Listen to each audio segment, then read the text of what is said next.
Pour cette nouvelle journée de Ligue des Champions, Tottenham affrontait Monaco à Monaco, au stade Louis II, et on peut pas dire que ça a été le match le plus intéressant de cette semaine de Ligue des Champions, qui en plus a été une très belle semaine, mais c'est le match de Tottenham et ça fait longtemps que je n'avais pas parlé de l'équipe et de la situation au club, donc en me basant sur le match face à Monaco, j'avais envie de faire une vidéo pour faire un petit point Tottenham.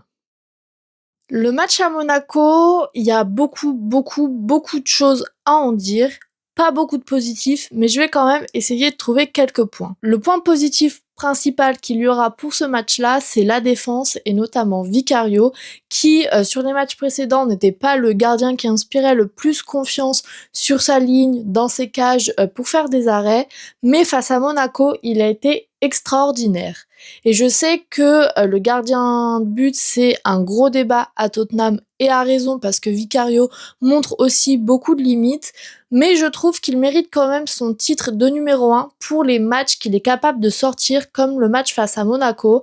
Alors oui, il a besoin de gagner en régularité, il a besoin de sortir des gros matchs tout le temps comme ça et pas seulement une fois sur 3-4 matchs, mais je pense que oui, c'est important qu'il soit numéro 1, mais je pense aussi que ça serait bien qu'on commence à faire jouer Kingsley de plus en plus, parce que je pense que Vicario a besoin de cette concurrence, a besoin de sentir un peu de pression sur son poste pour justement l'aider à devenir meilleur.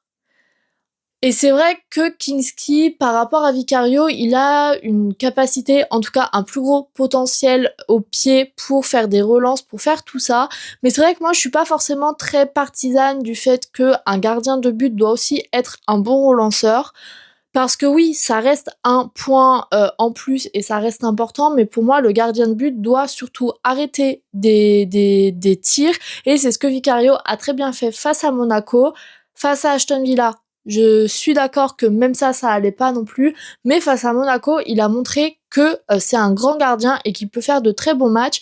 Donc pour moi, c'est le point positif de ce match-là, avec le reste de la défense, parce que on n'avait pas Romero qui est blessé, on sait pas encore pour combien de temps, mais on a vu que avec Danso, Van de Ven, Gray et Porro, ça marchait quand même pas mal. Pedro Porro, en ce moment, j'ai un peu de doute sur lui, mais on sait que c'est très irrégulier aussi.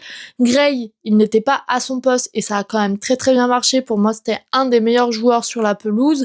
Et Van de Ven, Danso, ça marche quand même très bien aussi. Donc pour moi, c'est le point positif de ce match-là. Et ça va être à peu près l'un des seuls. Parce que si on regarde les statistiques, on est derrière sur tout, sauf sur la dépossession du ballon. Donc ça montre bien qu'il y a eu un gros problème sur ce match-là. On n'a même pas la possession du ballon, on n'a rien du tout. Les duels, les statistiques sont atroces. Donc pour moi, il y a rien à garder de ce match-là à part la défense, parce que si on regarde la heatmap, le point le plus chaud c'est Vicario. Si on regarde la zone de tir, on est pas du tout au niveau de Monaco, et je trouve que le gros point faible de Tottenham sur ce match-là et sur les matchs d'avant, c'est ça, la zone de tir. Quand on regarde, on ne tire pas du tout là où il faut. Je trouve qu'on attend trop d'être trop proche des cages. On n'est pas au rugby ou au foot américain, donc on n'est pas censé rentrer avec le ballon dans les cages. Et je trouve pourtant que les joueurs de Tottenham donnent cette impression-là. Si on regarde le nombre de tirs, si on regarde le nombre de tirs cadrés surtout, c'est absolument horrible et c'est absolument pas au niveau de ce qu'on attend d'une équipe comme Tottenham. Les occasions, on les a eues, parce que je trouve qu'on a quand même été pas mal devant les cages, même si ça se ressent pas forcément sur la heatmap, mais on a eu des occasions de tirer. On a juste des attaquants qui ne veulent pas le faire, on a des joueurs qui ne veulent pas tirer, s'ils ne sont pas à 2 cm des cages, et ça cause un gros problème, parce que de leur côté, Monaco, ils n'ont pas hésité à le faire. Le week-end dernier, Aston Villa, les buts qu'on se prend, c'est des buts qui sont tirés d'en dehors de la surface de réparation, et c'est des choses qui nous manquent à Tottenham. Il nous manque un joueur qui ose tirer de si loin. Bentancur le fait de temps en temps, Palhinha le fait aussi, mais il nous manque des attaquants qui le font. On manque d'un Harry Kane, en fait, qui ose tirer peu importe où il se trouve sur le terrain quand il est en position de tir, et ça se ressent très très vite sur le score parce que un 0-0 face à Monaco qui a changé de coach, qui est je dirais pas en crise mais qui est sur une période un peu de transition, c'est tout simplement pas normal. Ensuite, je voulais parler du milieu de terrain aussi parce que Palhinha et Bentancur, je pense que c'est deux joueurs qui ont un très gros potentiel et qui ont de très grosses qualités, mais on est obligé de constater que ça ne marche pas quand les deux sont sur le terrain. On l'avait déjà vu face à Aston Villa, on l'avait déjà vu sur les matchs d'avant. Du coup, je comprends pas pourquoi Thomas Frank persiste à les mettre tous les deux en même temps sur le terrain. Les mettre tous les deux, par exemple, je sais pas, en mettre un 60 minutes et l'autre 30 minutes, pourquoi pas? Parce que je trouve que les deux méritent d'avoir du temps de jeu. On voit que Bentancur peut apporter des buts, on voit que Palhinha peut apporter des buts, beaucoup défensivement, peut faire des très bons replis. Donc les deux méritent de jouer, ça y a aucun souci, mais force est de constater que les deux ensemble ça ne marche pas. Pape Matsar, il a fait un très bon début de saison et il est mis sur le banc pour absolument aucune raison valable. Donc il y a des très gros problèmes au milieu de terrain, tout le monde le voit sauf apparemment le coach et ça nous plombe le jeu parce que du coup déjà que l'animation offensive est pas incroyable à Tottenham, si en plus derrière on n'a pas un milieu de terrain qui fait le lien entre l'attaque et la défense, on va pas s'en sortir. Le jeu concret est quasiment inexistant, donc si on continue avec ce milieu-là qui ne marche pas, ça va pas s'améliorer, on va pas avoir du plus beau jeu et je pense que si on arrive à développer un plus beau jeu, on arrivera plus facilement à trouver nos attaquants et peut-être à marquer des buts parce que je pense que oui, on n'a pas une incroyable qualité d'effectif, mais il faut pas oublier que la plupart de nos attaquants sont des jeunes joueurs qui sont encore en développement et je pense que même si l'effectif n'a pas la qualité pour remporter la Ligue des Champions, la Première Ligue, des grosses compétitions comme ça, on a quand même un effectif qui doit être capable de faire plus que le jeu proposé face à Monaco ou Aston Villa,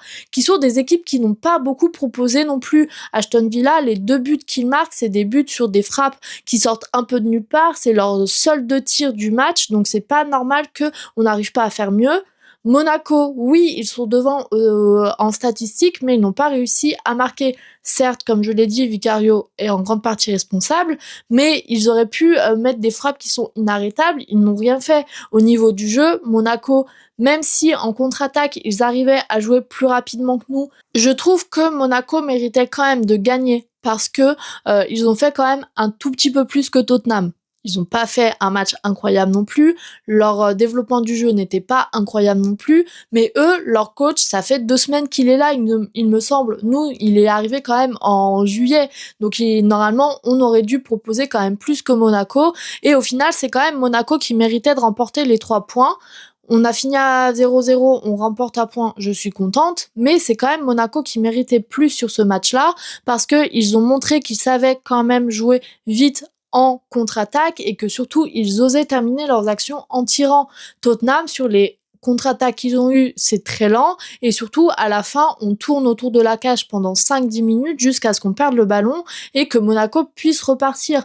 Donc pour moi c'est juste pas suffisant et c'est pas un problème que d'effectifs parce que oui, il manque de la qualité individuelle, notamment en attaque, mais sur le développement du jeu, c'est juste pas suffisant et on devrait faire mieux, même si je m'attends pas à ce qu'on retrouve un football comme on a pu faire face à l'Ajax Amsterdam en 2019, mais je trouve qu'on peut quand même faire plus parce que là c'est vraiment le vide intergalactique, il n'y a vraiment rien dans le jeu et c'est juste pas possible.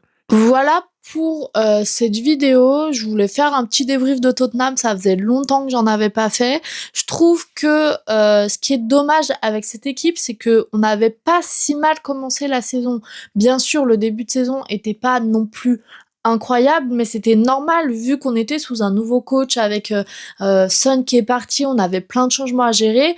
Mais ce que je trouve bizarre et dommage, et je conclurai par ça, c'est que on a beaucoup régressé, je trouve, depuis le mois d'août, et ça me fait un peu peur parce que qu'on soit pas extraordinaire dès le début de saison, c'est normal, mais je m'attends que on progresse de plus en plus et que on développe de plus en plus notre jeu, et au final, on fait le contraire. Et Thomas Frank, moi, j'étais pas forcément emballée par lui au début et on me l'avait vendu comme un coach qui est capable de s'adapter à son équipe et de faire avec ce qu'il a. Et donc, pour l'instant, il fait pas avec ce qu'il a, il fait juste rien du tout. Ses changements et ses compos sont très très critiquables. Du coup, je suis un peu dubitative parce que je vois pas un coach qui s'adapte et qui fait avec ce qu'il a. Je vois juste un coach qui semble un peu perdu et je trouve que c'est pas forcément que de sa faute à lui parce que tous les coachs font ça à Tottenham, perdent leurs envies de jeu et leur caractère quand ils arrivent à Tottenham. Alors je sais pas comment ça se fait, je sais pas pourquoi tous nos coachs font ça, mais c'est vrai que je me pose quand même des questions parce que je vois pas beaucoup de différence avec Ange Postecoglou. Pourtant Ange Postecoglou, j'avais toujours espoir qu'il s'améliore, au final il ne s'est jamais amélioré. Donc j'ai peur qu'on reparte un peu sur un cycle comme ça, où on ne développe pas de jeu, où on ne va pas aller en s'améliorant. Donc ça me fait un peu peur. Alors oui, je suis d'accord que l'effectif a encore de gros manques en qualité individuelle, mais Thomas Frank, en même temps, quand il est arrivé au club, on a dit oui, mais c'est bon, c'est le bon coach pour nous parce que il va pouvoir faire avec les joueurs qu'il a et il va pouvoir développer du jeu. Donc à ce moment-là, l'argument c'était pas on va faire des mercatos à 1 milliard d'euros pour que Thomas Frank réussisse. L'argument c'était Thomas Frank va réussir avec ce qu'il a. Force est de constater que sans être dramatique non plus, ça marche pas encore très bien. Alors, il faut encore lui laisser du temps. Il y a encore un mercato qui arrive en janvier. Mais c'est vrai que cet argument de Thomas Frank en bon coach parce qu'il va pouvoir faire avec les joueurs en présence, ben pour l'instant, on voit que ça marche pas. Et donc, il reste pas forcément d'autres arguments en sa faveur pour me convaincre que c'est le bon coach à Tottenham. Alors attention, je ne demande pas à ce qu'on vire Thomas Frank dès maintenant, parce que oui, il faut être patient, il faut attendre qu'il s'impose un peu plus et qu'il puisse développer ses idées. Mais c'est vrai que comme j'étais pas très convaincue à la base quand il est arrivé, voir qu'il a du mal à faire avec les joueurs en présence et à s'adapter à eux, ça me conforte pas forcément dans le fait que c'est le bon coach pour Tottenham. Mais encore une fois, j'espère qu'il va réussir. J'aimerais bien garder un coach plus d'une saison, donc j'espère que la situation va changer. Pour cette vidéo, je vais m'arrêter là, j'espère qu'elle vous aura plu et quant à moi je vous dis à bientôt pour une nouvelle vidéo et salut!